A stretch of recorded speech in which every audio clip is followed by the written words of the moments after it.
أعوذ بالله من الشيطان الرجيم. بسم الله الرحمن الرحيم. الحمد لله رب العالمين، والصلاة والسلام على سيد الأنبياء والمرسلين ومولانا أبي القاسم محمد، ثم الصلاة والسلام على أهل بيته الطيبين الطاهرين المعصومين. أما بعد، فقد قال الحكيم في كتابه المجيد وفرقانه الحميد: بسم الله الرحمن الرحيم.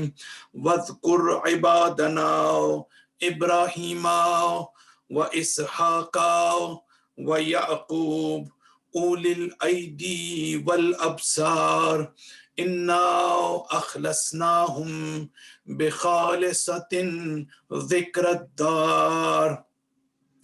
عزیزان محترم، ہم نے گزشتہ روز قرآن مجید کی سورہ صاد کی آیت نمبر 45 سے ہم نے اپنی مجلس کا آغاز کیا تھا، اور اس میں جو ابتدائی نقطہ میں نے آپ کی خدمت میں عرض کیا، اس آیت سے استنباط کرتے ہوئے کہ جب اللہ تعالیٰ اپنے پیغمبر سے یہ کہتا ہے کہ تم ان انبیاء کو یاد کرو، ابراہیم کو، اسحاق کو، یعقوب کو، جس طرح سے ہم سے یہ کہا گیا ہے کہ ہم امام حسین علیہ السلام کو یاد کریں، ہم ائمہ کو یاد کریں، ہم حضرت زینب سلام اللہ علیہا کو یاد کریں، تو یاد کرنے کا مطلب یہ ہے کہ ہم ان کی صفات، ان کی کوالٹیز،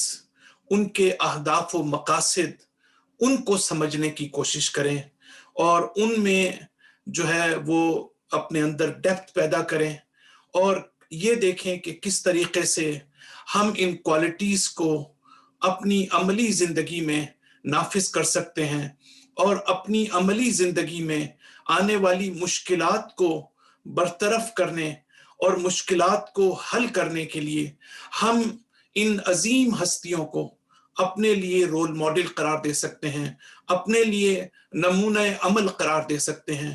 گویا قرآن یہ کہہ رہا ہے کہ نمونہ عمل اس وقت آپ کسی کو قرار دے سکتے ہیں کہ جب آپ جو ہے وہ کسی ظاہر سے باطن کی طرف سفر کریں، اہداف و مقاصد کو سمجھیں، اور آپ میں یہ کمٹمنٹ بھی ہونی چاہیے، اور یہ ارادہ بھی ہونا چاہیے، اور ریڈینس اور پریپریشن کا ہونا بھی بہت ضروری ہے۔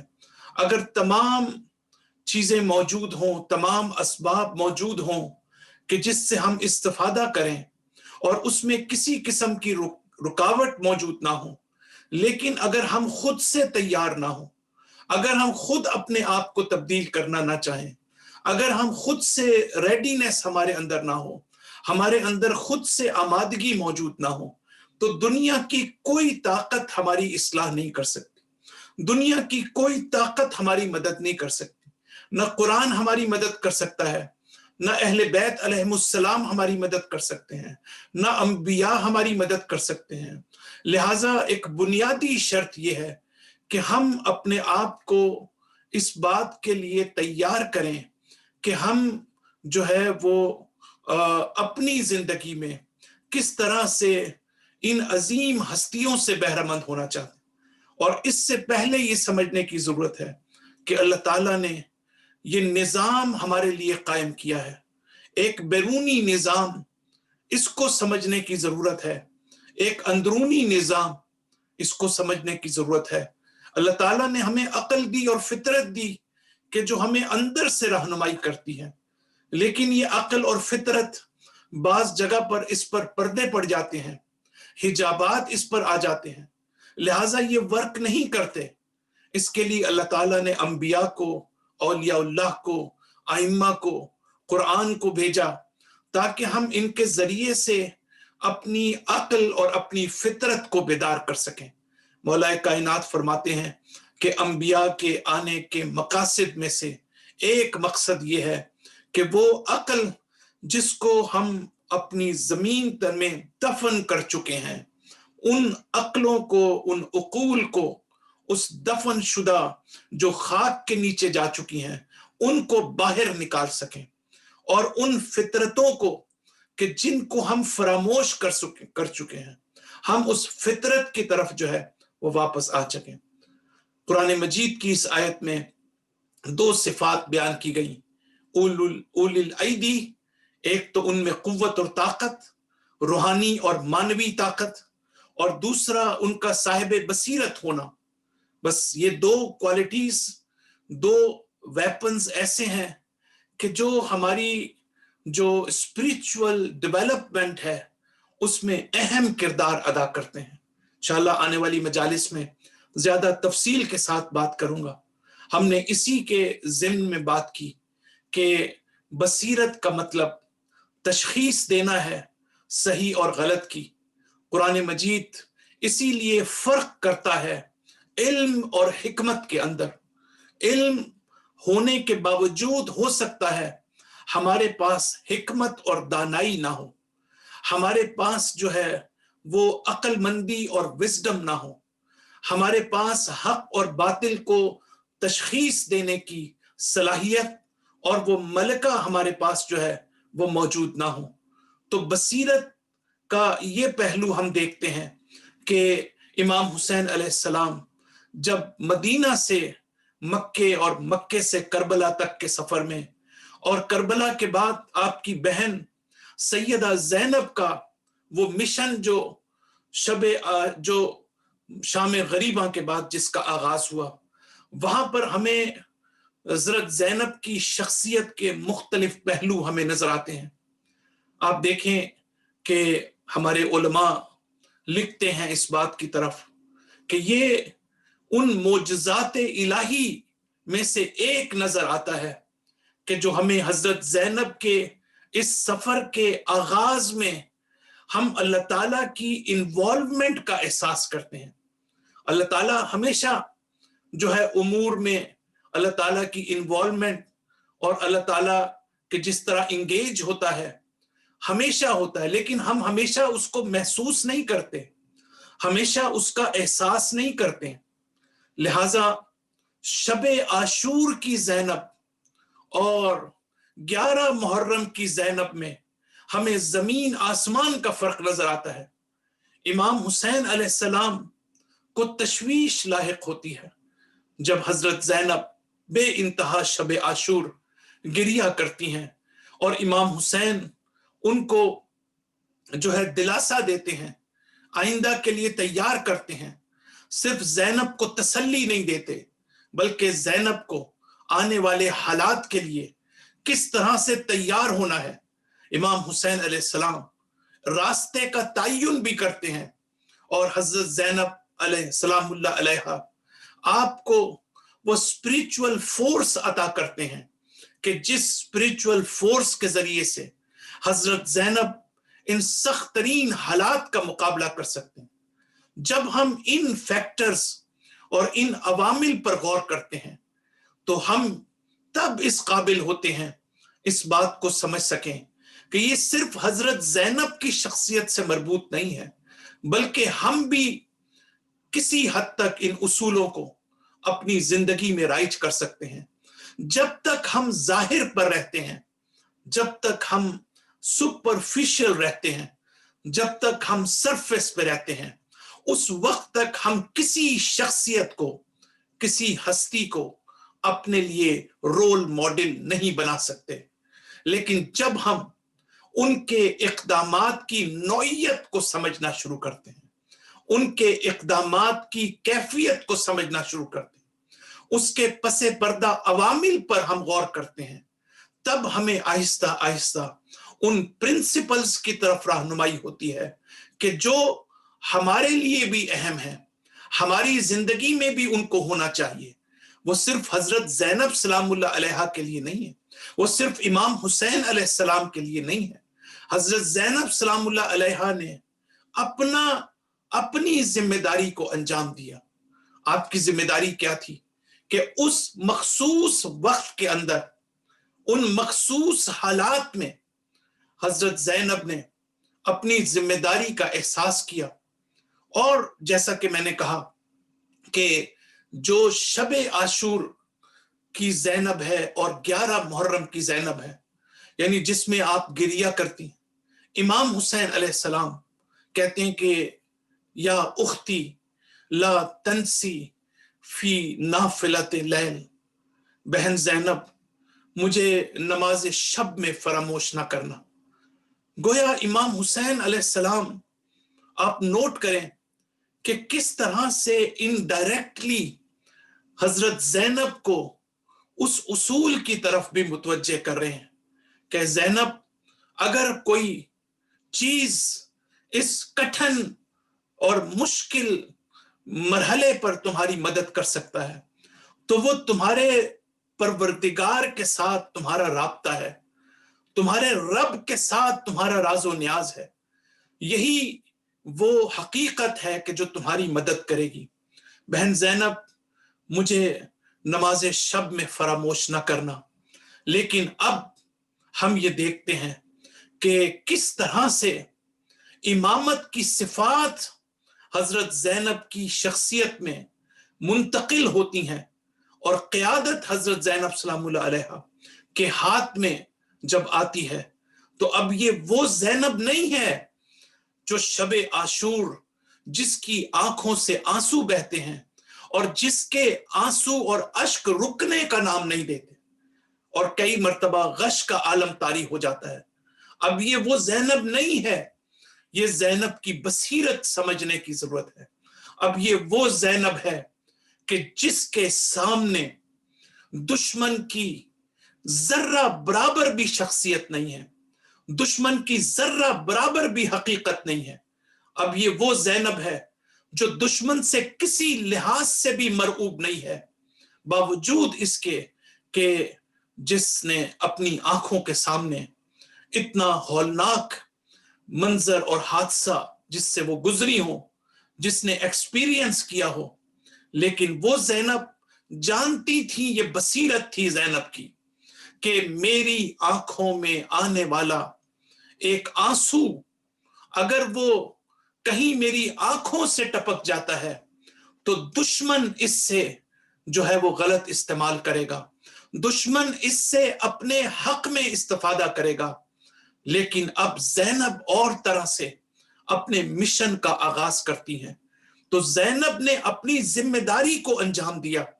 جو رول ماڈل ہمارے لیے بن سکتا ہے اور جس باریک نقطے کی طرف میں اشارہ کرنا چاہتا ہوں وہ یہ ہے کہ جب تک ہم، جیسا کہ میں نے ذکر کیا، جب تک ہم ظاہر میں رہیں گے اور باطن میں نہیں جائیں گے، کوئی چیز ہمارے لیے رول ماڈل نہیں بن سکتی. حضرت زینب نے اپنی ذمہ داری انجام دی، جو بہترین ذمہ داری انہوں نے محسوس کی اپنی بصیرت کے تحت انہوں نے اس کو انجام دیا. اپنے بھائی کے مشن کو آگے بڑھانے کے لیے، کربلا کو آگے بڑھانے کے لیے، متعارف کروانے کے لیے، روشناس کروانے کے لیے کہ جیسا کہ میں نے کل فارسی کا وہ شعر آپ کے سامنے پڑھا کہ کربلا در کربلا می ماند اگر زینب نہ بود، کربلا کربلا میں رہ جاتی اگر زینب نہ ہوتی. لیکن حضرت زینب کا پیغام یہ نہیں ہے کہ تم صرف میری ذمہ داری کا تذکرہ کرو، صرف تم میری کوالٹیز کا تذکرہ کرو.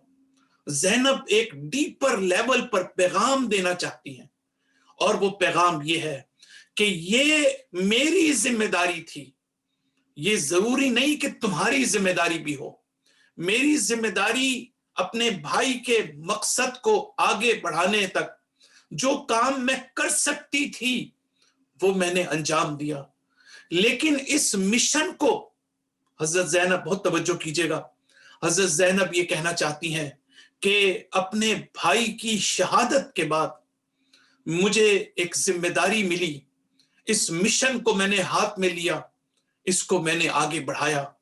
لیکن اب وہ مشن جو مجھے اپنے بھائی کی شہادت کے بعد مجھے وہ الہی تحریک کی قیادت کرنے کی جو سعادت اور توفیق ملی، اب یہ مشن میں آنے والی نسلوں کے ہاتھ میں سونپ رہی ہوں۔ یعنی جس طرح حسین کے بعد میری تحریک کا آغاز تھا، اسی طرح میرے بعد میں اس مشن کو آنے والی نسلوں کے ہاتھ میں دیتی ہوں کہ وہ اس کو آگے بڑھائیں۔ جس کام کو میں نے ایک نقطے تک پہنچایا ہے، اس کام کو آگے بڑھانے کے لیے ہر شخص کو اپنے زمانے، اپنے حالات، اپنے سرکمسٹانسز، اپنی انوائرمنٹ، اپنی کیپیسٹی، ان سب چیزوں کو دیکھ کر اپنی ذمہ داری کا تعین کرنا، اور جو مشن میں تمہارے ہاتھ میں سونپ رہی ہوں اس مشن کو آگے بڑھانا۔ کہیں ایسا نہ ہو کہ جو قیمتی چیز میں تمہارے حوالے کر کے جا رہی ہوں، یہ زینب کا پیغام ہے، کہیں تم اس کو غلط استعمال نہ کرنا، کہیں ایسا نہ ہو۔ اس لیے کہ قرآن بھی یہ بات کرتا ہے کہ اگر ہم اپنی نفس کا تزکیہ نہیں کرتے، اگر ہم اندر سے اپنے آپ کو درست نہیں کرتے، اگر ہم اندر سے دنیا پرستی ہمارے اندر ہے، اگر ہمارے اندر اخلاقی برائیاں موجود ہیں، اگر ہمارے اندر اخلاقی گراوٹ موجود ہے، اگر ہمارے اندر اخلاقی پستی موجود ہے، اگر ہمارے اندر اسپریچول ڈیفیشنسیز موجود ہیں، تو اس کا مطلب یہ ہے اگر ہم قرآن بھی پڑھیں گے تو قرآن کا اثر جو ہے وہ نیگیٹو ہوگا، اگر ہم اہل بیت کا نام بھی لیں گے تو اس کا اثر وہ بھی نیگیٹو ہوگا۔ اس لیے کہ جب تک ہم اندر سے اپنے آپ کو پیوریفائی نہیں کرتے، ہمیں کوئی ہماری مدد نہیں کرتا۔ کیوں قرآن کہتا ہے لا یزید ظالمین الا خسارہ، کہ قرآن اگر ظالم پڑھے گا کوئی شخص، اور ظالم صرف وہ نہیں ہے کہ جو باہر کی دنیا میں ہمیں ظالم نظر آتا ہے، قرآن کی اصطلاح میں ظلم اور ظالم جو ہے بڑی ڈیپر لیول کے اوپر بڑی باریک منزل ہے، جس کو قرآن ظالم کہتا ہے وہ اور ہے، جس کو ہم ظالم سمجھتے ہیں وہ اور ہے۔ قرآن اس کو بھی ظالم کہتا ہے جو اپنے نفس پر ظلم کرتا ہے۔ قرآن یہ کہتا ہے تم دوسروں پر بعد میں ظلم کرتے ہو، پہلے تم اپنے نفس پر ظلم کرتے ہو، تم دوسروں کے لیے شر کا باعث بعد میں بنتے ہو، پہلے تم شر کا باعث اپنے لیے بنتے ہو۔ تو اس کا مطلب یہ ہوا کہ یہ مشن کا مقدس ہونا، بہت توجہ کیجئے گا، اس مشن کا مقدس ہونا کافی نہیں ہے، ہمارا اندر سے مقدس ہونا بھی ضروری ہے۔ یہی وجہ ہے کہ خون حسین کو بیچنے والے کم نہیں، حسین کا نام لے کر دنیا کمانے والے کم نہیں ہیں، اور یہی وجہ ہے کہ روایات اور احادیث میں بھی یہ بات موجود ہے کہ امام علیہ السلام جب تقسیم کرتے ہیں اپنے شیعوں کی، تو آپ یہ کہتے ہیں کہ ایک وہ گروہ ہے کہ جو ہمارے نام سے دنیا کمائے گا۔ یہ ہمارے چھٹے امام جعفر صادق علیہ السلام کی روایت ہے کہ ایسا گروہ بھی ہوگا کہ جو ہمارے نام کو استعمال کرے گا، جو ہمارے نام سے اپنی دنیا کمائے گا۔ تو اس کا مطلب یہ ہوا کہ حسین کا مکتب بے شک حق پر ہے، لیکن جس مکتب کو ہم پھیلا رہے ہیں، ہو سکتا ہے کہ ہم اپنے طور پر کوئی نیک کام بھی کر رہے ہوں، لیکن اس کے ذریعے سے ہم گمراہی پھیلا رہے ہوں، اس کے ذریعے سے ہم لوگوں کو منحرف کر رہے ہوں، اس کے ذریعے سے ہم لوگوں کو غلط عقائد سکھا رہے ہوں، اس کے ذریعے سے ہم لوگوں کے جذبات سے کھیل رہے ہوں، اس کے ذریعے سے ہم لوگوں کو ایمان اور حقیقی معنی میں جو اسلام اور دین اور ریلیجیوسٹی ہے، ہم اس سے دور ہو جائیں۔ یہ ہے حضرت زینب سلام اللہ علیہا کا پیغام کہ جس کو سمجھنے کی ضرورت ہے۔ تو حضرت زینب کی بصیرت، آپ کی وزڈم بہت امپورٹنٹ، اور تاریخ میں ہمیں نظر آتا ہے کہ امام صادق علیہ السلام ایک مقام پر حضرت ابو الفضل العباس کے بارے میں بھی فرماتے ہیں کہ رحم اللہ امنا العباس، میرے چچا عباس پر اللہ کی رحمت نازل ہو، کانا نافذ البصیرہ وسلب الایمان، کہ میرے چچا عباس گہری بصیرت کے حامل تھے اور ان کا ایمان انتہائی زیادہ پختہ اور مضبوط تھا۔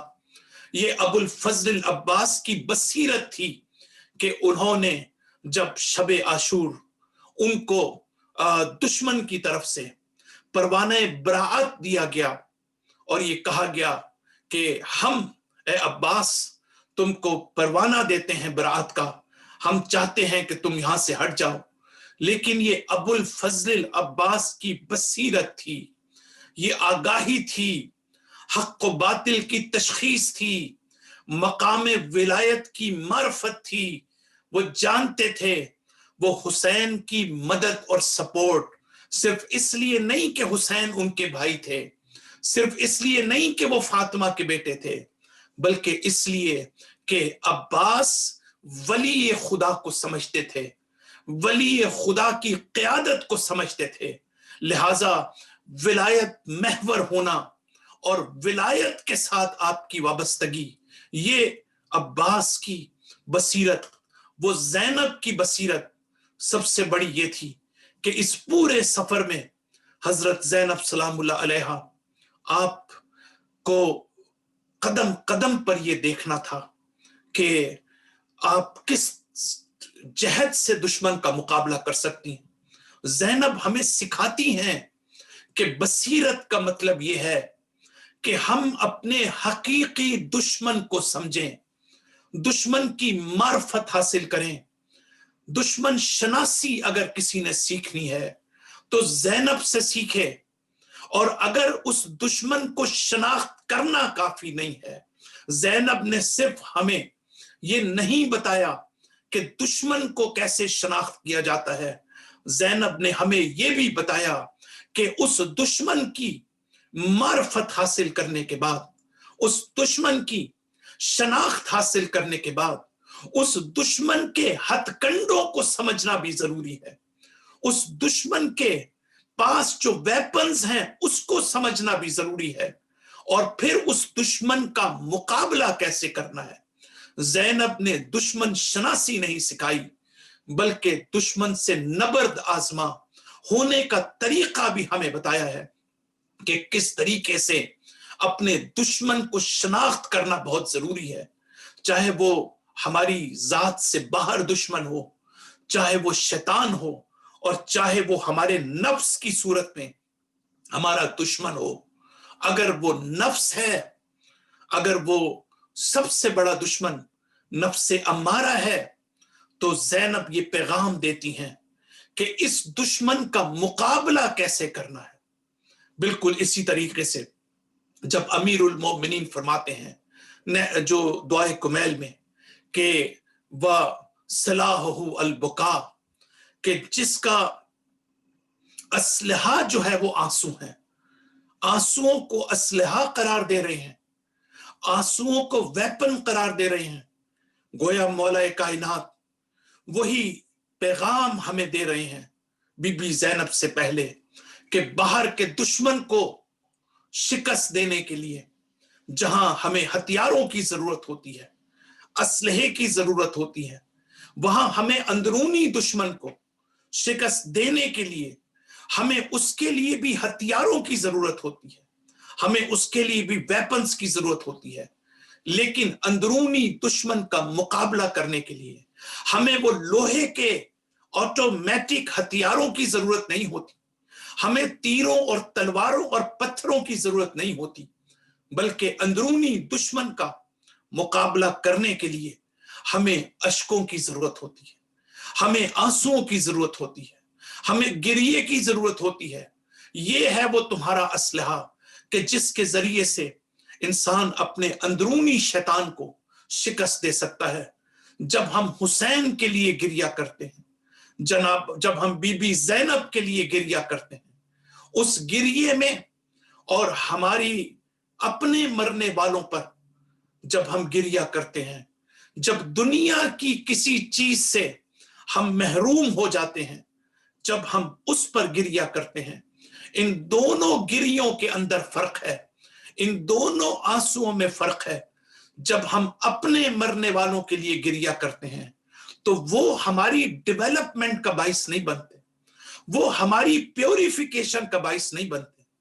لیکن جب ہم اپنے حسین اور زینب کے لیے گریہ کرتے ہیں، جب ہم واقع کربلا میں شہید ہونے والوں پر گریہ کرتے ہیں، تو وہ گریہ، اس کی قدر و قیمت کو سمجھنا ضروری ہے۔ آج جو ہم پر اعتراض کرتے ہیں کہ ہم گریہ کیوں کرتے ہیں، ہم ماتم کیوں کرتے ہیں، ہم 1400 سال بعد حسین کی یاد کیوں مناتے ہیں، وہ کیوں اعتراض کرتے ہیں؟ ان کا اعتراض اس لیے ہے کہ جس کی وجہ یہ ہے کہ وہ سمجھتے ہیں کہ یہ تو وہی آنسو ہیں جو ہم دنیا والوں کے لیے بہاتے ہیں، یہ تو وہی آنسو ہیں جو ہم عام دنیا میں بہاتے ہیں، یہ تو وہی آنسو ہیں جو ہم اپنے مرنے والوں پر بہاتے ہیں۔ تو پھر جب وہاں پر ہمیں یہ حکم دیا گیا ہے کہ ہم مستقل گریہ نہ کریں، اور ہمارے فقہا بھی یہ لکھتے ہیں کہ ایک حد سے زیادہ ہمیں رونے کی اجازت نہیں ہے اور ہمیں اپنی زندگی میں واپس آنے کی ضرورت ہے، لیکن امام حسین کے بارے میں ایسا نہیں کہا گیا، کربلا والوں کے بارے میں ایسا نہیں کہا گیا۔ زینب سلام اللہ علیہا، ام کلثوم، اور واقع کربلا کے بعد جو حالات آئے ان پر گریہ کرنے کے حوالے سے ہمیں کسی جگہ پر نہیں روکا گیا، کیونکہ اس گریے کی ماہیت اور ہے اور اس گریے کی ماہیت اور ہے۔ اس گریے میں ارتقاء پایا جاتا ہے، اس میں تکامل پایا جاتا ہے، اس میں ایلیویشن پائی جاتی ہے، اس میں آپ اپنے آپ کو اپلفٹڈ فیل کرتے ہیں، اس میں آپ اپنے آپ کو ٹرانسینڈنٹ فیل کرتے ہیں۔ اس کے اندر انسان ایک روحانی عظمت کا احساس کرتا ہے۔ لیکن ضروری نہیں کہ امام حسین کی مجلس میں ہر آنسو بہانے والا ان فائدوں کو حاصل کر سکے، ان اسپریچول ڈیولپمنٹ کے پرنسپل سے استفادہ کر سکے۔ لہٰذا بہت سے لوگ ہیں جو حسین پر گریہ کرتے ہیں لیکن اس گریے کا ان پر اثر نہیں ہوتا، وہ حسین پر گریہ کرتے ہیں لیکن جب حسین کا نام آتا ہے ان کی آنکھوں میں آنسو آ جاتے ہیں، لیکن ان آنسوؤں سے ان کے نفس میں جو تربیتی اثر ہونا چاہیے وہ ہمیں نظر نہیں آتا۔ حسین کی شخصیت سے محبت نظر نہیں آتی، حسین کے اہداف و مقاصد سے وہ محبت نظر نہیں آتی۔ تو اس کے لیے بھی معرفت کی ضرورت ہے، اس کے لیے بھی بصیرت کی ضرورت ہے کہ اس گریے کی اہمیت کیا ہے، اس گریے کا اثر کیا ہے۔ جب تک ہمیں اثر کا نہیں پتا چلے گا، جب تک ہمیں تاثیر کا پتہ نہیں چلے گا، اس وقت تک وہ تاثیر ہم پر ہوگی بھی نہیں۔ لہٰذا اثر اور تاثیر اور ایفیکٹونیس کی معرفت ہمارے لیے بہت ضروری ہے۔ امام حسین علیہ السلام کے لیے امپورٹنٹ تھا یہ جو تاثیر کا مسئلہ ہے، یہ جو اثر کا مسئلہ ہے، صرف امام حسین کا اور بی بی زینب کا حق پر ہونا کافی نہیں تھا، بلکہ ضروری تھا کہ قدم قدم پر اپنے حق ہونے کو بیان کریں۔ آپ کے دشمن کا باطل پر ہونا کافی نہیں تھا، آپ کے دشمن کا ظالم اور جابر اور سفاک ہونا یہ کافی نہیں تھا، بلکہ ضرورت اس بات کی تھی کہ قدم قدم پر اپنے دشمن کی ماہیت کو آشکار کیا جائے۔ امام حسین علیہ السلام نے قدم قدم پر اپنا تعارف کروایا، اپنی ذات کا تعارف کروایا، اپنے خاندان کا تعارف کروایا۔ کربلا میں بھی ہم دیکھتے ہیں، کربلا سے پہلے بھی ہم دیکھتے ہیں، آخری لمحات میں بھی دیکھتے ہیں کہ نحنو اہل البیت النبوہ و وحی الرسالہ، تاکہ لوگوں کو پتہ چلے، تاکہ ان کی فطرت بیدار ہو، تاکہ ان کو معلوم ہو کہ وہ نواسہ رسول کو قتل کر رہے ہیں۔ یہ امام حسین علیہ السلام جانتے تھے، تاثیر امپورٹنٹ تھی۔ علی اصغر کو میدان میں لے کر گئے، کیا واقعاً امام حسین علیہ السلام کو یہ معلوم تھا کہ دشمن علی اصغر پر ترس کھائیں گے؟ کیا دشمن علی اصغر کو معاف کر دیں گے؟ کیا دشمن علی اصغر پر رحم کھا کر پانی پلا دیں گے؟ کیا آپ سمجھتے ہیں کہ حسین کی اتنی بصیرت نہیں تھی؟ کیا آپ سمجھتے ہیں کہ حسین دشمن کی ماہیت کو نہیں جانتے تھے؟ کیا حسین دشمن کی پستی کو نہیں سمجھتے تھے؟ حسین کو سب کچھ معلوم تھا۔ علی اصغر کو میدان میں لے کر آئے، اور پھر اس لیے لے کر آئے کہ جب آنے والی دنیا، بہت توجہ کیجیے گا، جب آنے والی تاریخ ایک بوڑھے باپ کے ہاتھوں میں 6 ماہ کے علی اصغر کو منقلب ہوتے دیکھے گی، تو آنے والی تاریخ حق اور باطل کے درمیان بہتر فیصلہ کر سکے گی۔ ہمارا سلام ہو شہزادی زینب پر کہ آپ بھی اسی مقصد کو لے کر آگے بڑھیں۔ آپ نے اپنا تعارف بھی کرایا، آپ نے اپنی مظلومیت کو بیان کیا، آپ نے دشمن کی ماہیت کو آشکار کیا۔ ابن زیاد کے محل میں اس کے سامنے آپ نے جا کر جو ہے وہ اس کی حقیقت کو آشکار کیا۔ یزید کو آپ نے اس کی ماہیت کو آشکار کیا۔ اے یزید، کد قیدہ کا، تو جو فریب دینا چاہتا ہے دے لے۔ اے یزید، تو سعیہ کا، جو کوشش کرنا چاہتا ہے تو کر لے، لیکن یاد رکھ، لا تمحو ذکرنا، اے یزید تو ہمارے ذکر کو نہیں مٹا سکتا، ولا تموت وحینا، اور ہمارے مقام وحی کو تو ختم نہیں کر سکتا۔ اے یزید، تو ہمارے جسموں پر زنجیریں ڈال سکتا ہے، تو ہمارے جسموں کو قید کر سکتا ہے، لیکن ہماری روحوں پر زنجیریں نہیں ڈال سکتا، ان پر ہتھ کڑی نہیں پہنا سکتا۔ یہ زینب کا پیغام ہے۔ تو حضرت زینب سلام اللہ علیہا کی ہم بصیرت کو جب ہم دیکھتے ہیں تو آپ کے اس مشن میں اور آپ کی اس الہی تحریک میں ہمیں ایک اور نقطہ نظر آتا ہے، اور وہ یہ کہ کس طرح سے جو ہمارے لیے درس ہے، جو ہمارے لیے رول ماڈل ہے، اور وہ یہ کہ حضرت زینب سلام اللہ علیہا نے ہر فرصت سے استفادہ کیا، ہر موقع سے حضرت زینب علیہ السلام اللہ علیہا نے اپنے حق میں اور دشمن کی ماہیت کو آشکار کرنے میں، اور دشمن کو تحقیر کرنے میں، اور دشمن کو شکست فاش دینے میں کسی مہلت کو ضائع نہیں ہونے دیا، کسی موقع کو ضائع نہیں ہونا، اور ہر وقت کی نزاکت کو آپ نے محسوس کیا۔ جہاں مظلومیت کی ضرورت تھی آپ نے اپنی مظلومیت کا اظہار کیا، جہاں عقل و بصیرت کی ضرورت تھی، دانائی کی ضرورت تھی، اور جہاں عرفان اور تصوف اور عارفانہ اپروچ کی ضرورت تھی، حضرت زینب نے اس کا اظہار کیا۔ حضرت زینب سلام اللہ علیہا کا یہ پہلو کہ آپ نے ہر فرصت سے استفادہ کیا، میں سمجھتا ہوں کہ چند لمحوں کے لیے رک کر میں اس کی طرف اشارہ کرنا چاہتا ہوں کہ یہ ہمارے لیے کتنا امپورٹنٹ ہے کہ ہم جو ہے اپنی زندگی میں جو ہے فرصت سے اور موقع سے، اور جو اپرچونٹیز ہمیں عطا ہوتی ہیں اللہ تعالیٰ کی طرف سے، ہم ان اپرچونٹیز کو اپنی زندگی میں اویل کریں، ہم ان سے بہرہ مند ہوں اور وقت کو اس میں ضائع نہ کریں۔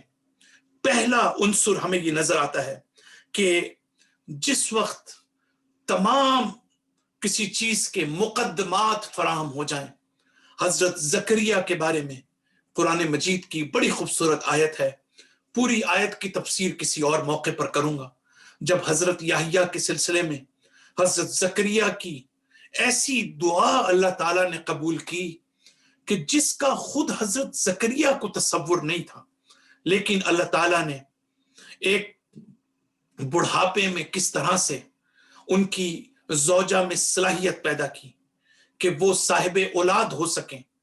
لیکن قرآن صرف اس معجزانہ پہلو کی طرف اشارہ نہیں کرتا، قرآن کہتا ہے کہ ہم نے زکریا کی دعا کو قبول کیوں کیا؟ اس لیے کہ حضرت زکریا کا جو خاندان تھا، جو فیملی تھی، جس میں وہ، ان کی زوجہ اور ساتھ پھر بعد میں ان کا فرزند، ان میں کچھ خوبیاں تھیں، اس لیے ہم نے ان کی دعا کو قبول کیا۔ ان میں سے ایک یہ تھا کہ کانو یسارعون فی الخیرات، کہ یہ وہ خاندان ہے جو خیرات کی طرف تیزی کے ساتھ بڑھتا ہے، خیرات کی طرف پوری رفتار کے ساتھ۔ اگر کہیں بھی کوئی خوبی نام کی چیز نظر آئے، کہیں بھی اگر نیکی کرنے کا موقع ہو، تو وہ اس کو اپنے ہاتھ سے ضائع نہیں ہونے دیتے۔ اگر کسی کو ان کی ضرورت ہے، کوئی محتاج ہے اور وہ اس کی مدد کر سکتے ہیں، تو وہ اسی وقت کو ضائع نہیں کرتے، بلکہ موقع سے فائدہ اٹھاتے ہیں۔ اور پھر ان دونوں کے اندر فرق ہے کہ یسارعون فی الخیرات، کہ نیکیوں میں جلدی کرنی چاہیے۔ قیامت کے دن صرف مسئلہ ان کا نہیں ہے کہ جن پر عذاب ہو رہا ہے، اور وہ یوم حسرت کہا گیا ہے قیامت کو، کہ وہ حسرت سے وہ وقت یاد کریں گے کہ جب انہوں نے برائی کا راستہ اختیار کیا اور اچھائی کا راستہ انہوں نے موقع ملنے کے باوجود، حق کو شناخت کرنے کے باوجود اس سے عناد سے کام لیا۔ تو بلکہ جو نیک لوگ ہیں ان کے لیے بھی قیامت یوم حسرت ہے، اس لیے کہ وہ ان نیکیوں کو یاد کریں گے کہ جو وہ دنیا میں کر سکتے تھے، ان کے پاس موقع بھی تھا، ان کے پاس صلاحیت بھی تھی، ان کے پاس اسباب بھی تھے، ان کے پاس کیپیسٹی بھی تھی، لیکن اپنی سستی کی وجہ سے انہوں نے اس نیکی کو انجام نہیں دیا۔ اور اب قیامت میں وہ یہ دیکھ رہے ہیں کہ اس کی جگہ جس نے اس نیکی کو انجام دینے میں پہل کی اور سرعت سے کام لیا، اس کو جو اجر عطا ہو رہا ہے، وہ اجر سے میں محروم ہو چکا ہوں۔ جب انسان اس محرومیت کو دیکھے گا تو یہ وہ ہوگا کہ جو اس کے لیے یوم حسرت ہوگا۔ تو اسی طرح ایک جگہ پر میں لیکچر دے رہا تھا اسی آیت کے بارے میں، تو یونیورسٹی کے کسی سٹوڈنٹ نے بڑا ایک زبردست سوال کیا مجھ سے۔ انہوں نے کہا کہ قرآن تو یہ کہتا ہے کہ نیک کاموں میں جلدی کرو، اور دوسری طرف ہم یہ کہتے ہیں کہ جلدی کا کام شیطان کا، تو اس کا کیا مطلب ہوا؟ اس مسئلے کو کیسے حل کریں گے؟ یہ ہمارے لیے بہت امپورٹنٹ ہے، اور وہ یہ کہ جلدی کا کام شیطان کا مطلب یہ ہے کہ آپ کسی کام کو اس وقت انجام دینا چاہیں جب اس کا وقت نہ آیا ہو اور اس کے مقدمات فراہم نہ ہوئے ہوں۔ دیکھیں، میں مثال آپ کے سامنے دیتا ہوں۔ کبھی کبھی میں اپنے بچوں کو، نوجوان نسل کو میں یہ دیکھتا ہوں کہ وہ جلدی چاہتے ہیں کہ اپنے آپ کو یونیک بنائیں، اپنے آپ کو منفرد بنائیں، اپنے آپ کو باشخصیت ظاہر کریں کہ میری ایک شخصیت ہے، اور شارٹ کٹ تلاش کرنے کی کوشش کرتے ہیں۔ یہ بہت خطرناک کام ہے کہ ہم ایک وقت لگتا ہے کہ جب آپ جو ہے وہ آپ کے اندر بلندی اور آپ کی شخصیت میں جو ایک اہمیت ہے اس کی پیدا ہوتی ہے دنیا کے سامنے، اس کے لیے محنت اور کوشش کی ضرورت ہے۔ آپ کو شاید آپ کے سامنے میں نے ذکر کیا ہو کہ جب علامہ اقبال لیٹ آتے تھے کالج میں، تو ٹیچر نے کہا تم کیوں لیٹ آتے ہو؟ تو کہا کہ اقبال ہمیشہ دیر سے آتا ہے۔ اب دیکھیں علامہ اقبال کیا کہنا چاہتے ہیں۔ اقبال کا مطلب ہے ڈگنیٹی، اقبال کا مطلب ہے وقار، اقبال کا مطلب ہے لیاقت اور بلندی۔ اقبال یہ کہتے ہیں کہ سر، اقبال ہمیشہ دیر سے آتا ہے، ہمیشہ ڈگنیٹی اور وقار جو ہے وہ اتنے آرام سے حاصل نہیں ہوتا۔ تو شیطان کا کام جلدی کا یہ ہے کہ آپ حالات سے پہلے کسی کام کو انجام دیں، اور قرآن یہ کہنا چاہتا ہے کہ یسارعون فی الخیرات، یعنی جب تمام اسباب اکٹھے ہو جائیں، تمام مقدمات موجود ہوں نیک کام کرنے کے، تو پھر اس میں دیر نہیں کرنی چاہیے، اس میں پھر سستی نہیں کرنی چاہیے،